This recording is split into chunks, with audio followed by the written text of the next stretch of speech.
Hello students, welcome to our YouTube channel. Students, today we are going to discuss about the CTET 2018 TGT Maths Analysis. तो student इससे पिछले video में हमने CTET 2018 का PRT level का maths जो है वो पूरा आपको एनालाइज करवाया था, पूरा का पूरा जो है उसका सोल्यूशन दिया था।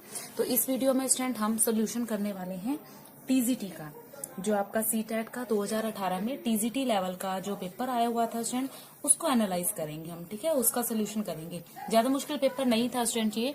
तो देखो एक एक करके मैं आपको सम सोल्व करवा रही हूँ। यहाँ पर आपके सामने पेपर भी रखा हुआ है और साथ साथ मैं आपको स्टेटमेंट भी जो है वो प्रोवाइड करवाती रहूंगी। तो देखो सबसे पहले जो मेरे पास ये पेपर था, ये पेपर था स्टूडेंट MVD18 सेकंड और ये O कोड था स्टूडेंट। आप देख सकते हो, जिसके पास अगर ये पेपर पड़ा हो तो वहां से भी आप जो है इसको देख सकते हो। तो यहाँ पर स्टूडेंट पहले आपके पेडागोजी के क्वेश्चन थे, उसके बाद क्वेश्चन नंबर 43 जो था, क्वेश्चन नंबर 43 में पहला क्वेश्चन आपका जो है मैथ का एनालिसिस का दिया हुआ था। तो स्टूडेंट यहाँ पर आप इस क्वेश्चन को भी ध्यान से देखो, नोट करो क्या है। एक बैठक में सदस्यों में से 4/25 महिलाएं थी, यह सदस्यों का कितना प्रतिशत था। बिल्कुल सिंपली पूछा हुआ स्टूडेंट। इन अ मीटिंग, एक मीटिंग में, in a meeting 4/25 of members were female. ठीक है, क्या कह रहा है कि एक मीटिंग में 4/25% जो थे आपके, 4/25 जो भाग था वो महिलाओं का था। ठीक है, तो आगे कह रहा है कि what percent of the members was this. यानी आपने इसकी पूरे की 4/25 तो महिलाएं थी और पूरी परसेंटेज निकालनी थी। एक जो बैठक थी आपकी, वहां जितने सदस्य थे उन सदस्यों में से 4/25 भाग किसका था, फीमेल, यानी औरतों का था, महिलाओं का था। तो आपने बताना है कि वह सदस्यों का कितना परसेंट था। जो महिलाएं थी ना, वो टोटल सदस्यों का कितना परसेंट था। बिल्कुल इजी है, 4/25 का आपने परसेंट निकालना है। कैसे निकालोगे, 4/25 इंटू 100 कर दोगे। ठीक है, ये कट गया आपका 4 पे और 4 4 जा 16। तो यहाँ पर स्टूडेंट 16% जो मेरा आंसर निकल के आता है, जो कि आपका ऑप्शन नंबर ए था। ठीक है, 16% जो है महिलाएं थी। तो देखो स्टूडेंट अगला क्वेश्चन क्या है। तो स्टूडेंट अगला क्वेश्चन देखो क्या है। एक दुकान ने अपनी कीमतों में 10% की कमी की। एक सामान की नई कीमत क्या है जो पहले 500 रुपए में बेची जाती थी। तो स्टूडेंट यहाँ पर देखो इंग्लिश में भी क्वेश्चन जो है यहाँ पर प्रोवाइड करवाया गया है। अ शॉप रिड्यूस इट्स प्राइसेस। एक शॉप है जो अपने प्राइस को क्या करती है, रिड्यूस कराती है बाय 10%, 10% से वो रिड्यूस कराती है। What is the new price of an item. जो नया प्राइस है आइटम का वो क्या होगा, which was previously sold for 500। देखो पहले तो वो 500 रुपए में बेचा जाता था, अब नया परसेंट निकालना है। सबसे पहले स्टूडेंट हम इसमें क्या करेंगे, इसके 2-3 मेथड है, मैं आपको बिल्कुल इजी मेथड जो है वो बताती हूँ। सबसे पहले आपने क्या करना है, जो इसने प्राइस को रिड्यूस किया वो कितने परसेंट है, 10%। पहले का जो प्रीवियस जो प्राइस था, प्रीवियस प्राइस कितना था आपका 500। ठीक है, प्रीवियस प्राइस हो गया 500। अब 500 का 10% निकालना है। ठीक है, तभी तो हम नया प्राइस जो है वो जान सकेंगे ना। पुराना प्राइस ये था, अब उसने कम कर दिया 10%। तो पुराना प्राइस तो 500 था, 500 का 10% कितना बनेगा, 10/100, 0 से 0 कट गई 50। तो देखो 50% की कटौती कर दी। तो पहले जो आपका प्रीवियस प्राइस था वो कितना था, 500, 10% कितना बना, 50, माइनस कर दो 450 आपका आंसर। जो न्यू प्राइजेस हैं वो कितने हैं, 450 है। ये तो बहुत इजी था, इसको तो सोल्व करने की भी जरूरत नहीं थी। तो आप देखो इस तरह के बहुत इजी से क्वेश्चन जो है वो पूछे गए थे। नेक्स्ट क्वेश्चन क्या कहता है स्टूडेंट, ध्यान से देखो। यहाँ पर क्या कह रहा है कि नीचे तापमान डिग्री सेल्सियस में एक डाटा जो है सेट किया गया है। नीचे तापमान डिग्री सेल्सियस का एक छोटा डाटा सेट दिया गया है, -6, -8, -2, 3, 2, 0, 5, 4, 8। डेटा का परिसार क्या होगा। ध्यान स्टूडेंट देखो, जो आपकी स्टेटमेंट है इंग्लिश में क्या स्टेटमेंट गिवन है, कह रहा है कि given below is a data set of temperature in degree Celsius -6, -8, -2, 3, 0, 5, 4, 8। What is the range of data. तो उस टाइम जब भी आपने रेंज निकालनी हो, रेंज का फॉर्मूला मैंने आपको पहले भी बता रखा है। कैसे निकालते हैं, highest value minus lowest value, ठीक है। ज्यादा वाली जो वैल्यू होगी माइनस कर देनी है उसमें से लो वाली वैल्यू। तो यहाँ पर सबसे हाईएस्ट वैल्यू क्या है स्टूडेंट, 8 है, तो 8 minus lowest value, lowest value मैंने आपको बताया माइनस में जितनी बड़ी स्टेटमेंट होगी उतनी कम वैल्यू होगी। तो देखो सबसे पहले अगर आप इसको ऑर्डर में लगाओगे ना, ऑर्डर इसका कैसा लगेगा, देखो मैं यहाँ पे ऑर्डर भी लगा देती हूँ। पहले -8 -6 -2 0 3 4 5 8, ये ऑर्डर लग गया। तो सबसे बड़ी वैल्यू क्या है ये, सबसे कम वैल्यू क्या है ये। तो देखो हाईएस्ट 8 थी, माइनस लोएस्ट कितनी थी -8, 8 माइनस और माइनस क्या हो गया प्लस, तो ये +16 जो है इसका आंसर आ जाता। तो +16 जो है 16 डिग्री सेल्सियस जो है वो इसका आंसर है, यानी कि ऑप्शन नंबर जो आपका 4 है, ठीक है, ऑप्शन नंबर 4 जो है इसका वो बिल्कुल सही आंसर है, ठीक है। तो अगला सम करते हैं स्टूडेंट। तो देखो स्टूडेंट यहाँ पर क्वेश्चन क्या दिया हुआ है कि कॉइन टॉस्टेड 10 टाइम, एक कॉइन को 10 बार जो है उछाला जाता है और जो उसकी प्रोबेबिलिटी है ना हेड आने की वो बतानी है। अब देखो यहाँ पे इसने गिवन भी है head tail head tail tail head head tail head head, probability से रिलेटेड जो है ना स्टूडेंट क्वेश्चन काफी बार जो है वो आ जाते हैं। तो अब देखो हेड की आपने प्रोबेबिलिटी काउंट करनी है। सबसे पहले देख लो कि कितनी बार उछाला है, 10 बार उछाला गया ना, तो 10 जो है आप नीचे रखोगे। और किसको उछाला है, हेड को, तो हेड देख लो कितनी बार आया, 1 2 3 4 5 6 बार हेड आया। तो ये आंसर जो इसकी प्रोबेबिलिटी आ जाएगी ना, तो प्रोबेबिलिटी आएगी 6/10। तो ये कट जाएगा आपका 3/5, तो आपका 3/5 जो है हेड की प्रोबेबिलिटी आपने फाइंड आउट कर दी। तो देखो यहाँ पर ऑप्शन जो है वो 3/5 जो है आपका ऑप्शन ये बिल्कुल करेक्ट हो जाता है। तो अगला क्वेश्चन क्या है स्टूडेंट, अगला क्वेश्चन है the numerical expression 3/7 plus -7/8 is equal to 25/56। इसमें आपको स्टूडेंट यहाँ पर वैल्यू दे रखी है, कुछ व्यंजक दे रखे हैं और इसमें 4 स्टेटमेंट दे रखे हैं। स्टूडेंट देखो ये आपका करवाने वाला सम नहीं है, जस्ट सिंपली थ्योरेटिकल जो है सम है। इस स्टेटमेंट को ध्यान से देख लो। The numerical expression 3/7 plus minus का 7/8 is equal to 25/26। कहता है कि जो ये व्यंजक दिए गए हैं, दिखा रखे हैं, तो इसमें से आपने बताना है ये क्या शो करते हैं, रैशनल नंबर और क्लोज नंबर। सबसे पहले कहता है कि ये रैशनल नंबर जो है वो क्लोज नंबर होते हैं। सेकेंडली बोलता है rational number are close under division, जो आपके रैशनल नंबर होते हैं यानी कि परिमेय संख्याएं जो होती हैं ये कैसे आती हैं, डिवीजन के अंडर आती हैं। फिर कह रहा है rational number are close under addition, ये एडिशन के अंतर्गत आती हैं। या रैशनल संख्याएं जो परिमेय संख्याएं हैं ये कैसी हैं, क्लोज अंडर सब्सट्रैक्शन। तो देखो स्टूडेंट ये जो आपकी हैं ये अंडर किसके आती हैं स्टूडेंट, आपके एडिशन के अंडर आती हैं, ठीक है। तो थर्ड ऑप्शन इसका सही रहता है। अगला क्वेश्चन क्या आता है student, which one of the following 3D shapes do not have the vertex. Vertex क्या होता है स्टूडेंट, देखो वर्टेक्स बताने हैं आपने कि आपको कुछ शेप्स दी हुई हैं। सबसे पहले है कोन, ठीक है, सबसे पहले किसकी शेप दे रखी है स्टूडेंट, कोन की, ठीक है। तो कोन बना के देख लो, कोन, ठीक है। कह रहा है कि 3D शेप्स आपको जो दी हुई है उसमें से बताओ जिसका वर्टेक्स है ही नहीं। इसका तो वर्टेक्स है ना स्टूडेंट, तो इसका 1 वर्टेक्स है। उसके बाद अगला दे रखा है सफियर। सफियर कैसे बनता है स्टूडेंट, ऐसे, इसका कोई भी वर्टेक्स नहीं है, 0 वर्टेक्स है। उसके बाद दे रखा है आपको पिरामिड, पिरामिड इस तरह से होता है स्टूडेंट, इसका भी 1 वर्टेक्स है। उसके बाद दे रखा है आपको प्रिज्म, प्रिज्म के 3 वर्टेक्स होते हैं, 3 वर्टेक्स होते हैं। तो यहाँ पर किसका वर्टेक्स नहीं है, सफियर का। तो आपका आंसर क्या आ जाएगा स्टूडेंट कि एक गोले का वर्टेक्स नहीं होता, ठीक है, जिसमें शीर्ष नहीं होता, वर्टेक्स यानी शीर्ष। अब उसके बाद स्टूडेंट अगला क्वेश्चन आता है, अगला क्वेश्चन मैं यहाँ लिख देती हूँ, आपका अंक गणित से ये क्वेश्चन पूछा गया है।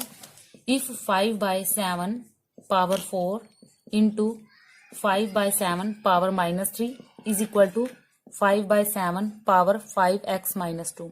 ये है, कह रहा है कि find the value of x, x की वैल्यू आपने फाइंड आउट करनी है, ठीक है। अब यहाँ पर x की वैल्यू फाइंड आउट करनी है, ये बात हमने पहले भी कर लिया है। जब आपके बेस सेम हो तो जिसकी पावर्स होती है वो ऐड करते हैं। तो अब देखो 4 + -3 इज इक्वल टू 5x - 2। अब इसको सोल्व कर सकते हैं, यहाँ प्लस और माइनस है तो ये हो जाएगा 4 - 3 इज इक्वल टू 5x - 2। ये हो जाएगा 1 is equal to 5x - 2। 5x - 2 ये इधर आएगा तो -1। 5x - 3 is equal to 0, is equal to 0 में आ जाएगा ना। तो 5x क्या हो जाएगा 3 और x क्या हो जाएगा 3/5। तो ये हमारा आंसर यहाँ से 3/5 जो है वो निकल के आ जाता है। अगला सम करते हैं स्टूडेंट। यहाँ पर एक बहुत ही क्रिटिकल सा सम दे रखा था। ये पेपर है मेरे पास, इसमें पूरा पेपर जो है वो ब्लैक कर रखा है, लेकिन इसका आंसर फिर भी नहीं निकला, जबकि इसमें कुछ नहीं था, माइंड गेम था। मैं यहाँ पर आपके पास कुछ स्टेटमेंट्स लिख रही हूँ। यहाँ पे ए गिवन है 3/5, बी गिवन है 2/3, सी गिवन है -5/6। ये सारा कुछ गिवन है। इसके बाद इसने आपको 4 स्टेटमेंट दे दी student. A plus B plus C is equal to C plus A plus B. क्या ये सच है? Second, A minus B minus C is equal to C minus A minus B. Third दे दी स्टूडेंट इसने, A into B plus C is equal to B into A plus C. Fourth क्या दे दी स्टूडेंट इन्होंने, A divided by B plus C is equal to B divided by A plus C. 4 दे दी और ये बोला कि कौन सी ट्रू है स्टेटमेंट।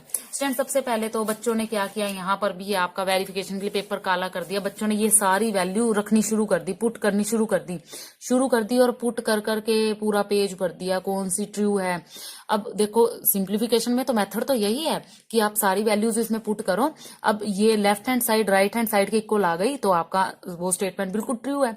लेकिन हम यहां से क्यों नहीं कर लेते स्टूडेंट, जब हमें पता है कि A plus B plus C is equal to A plus B plus C आएगा, क्योंकि वैल्यूज ये है हमारी, तो हम यहां से क्यों नहीं सोल्व कर देते। इसको सोल्व करो सबसे पहले, A plus B plus C is equal to C plus A plus B. Plus में तो आगे पीछे लिख दो, कोई फर्क नहीं पड़ता।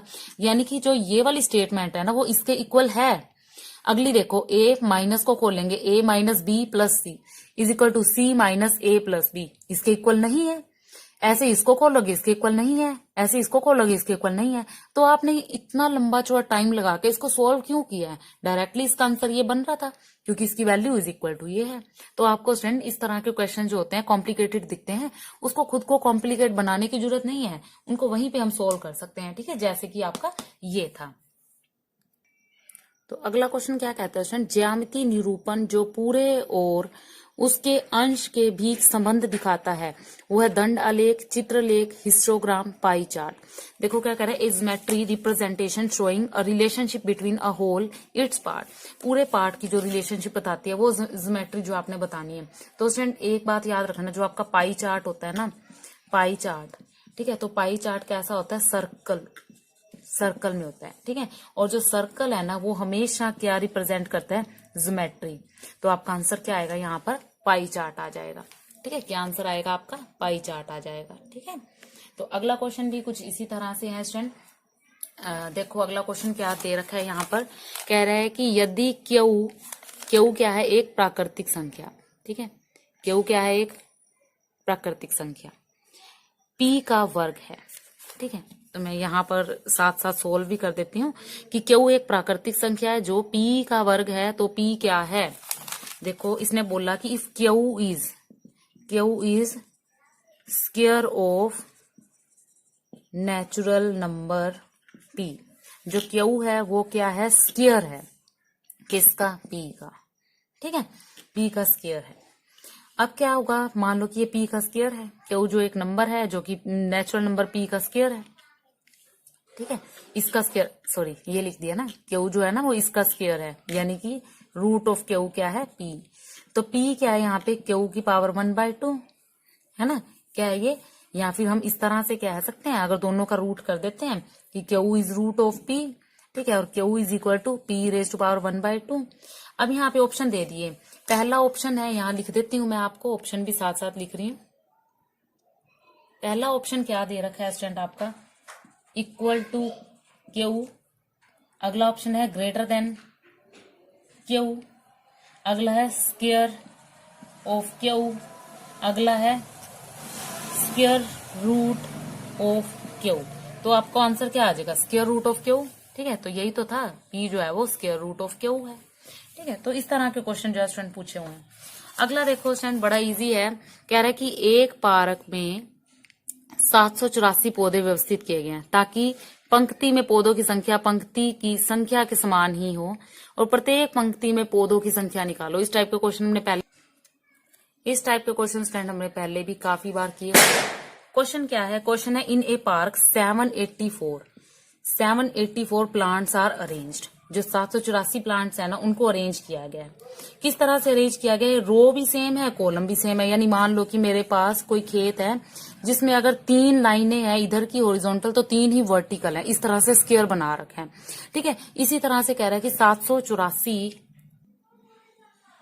तो यहां पर स्टूडेंट हम उसका स्क्वायर निकाल लेते हैं।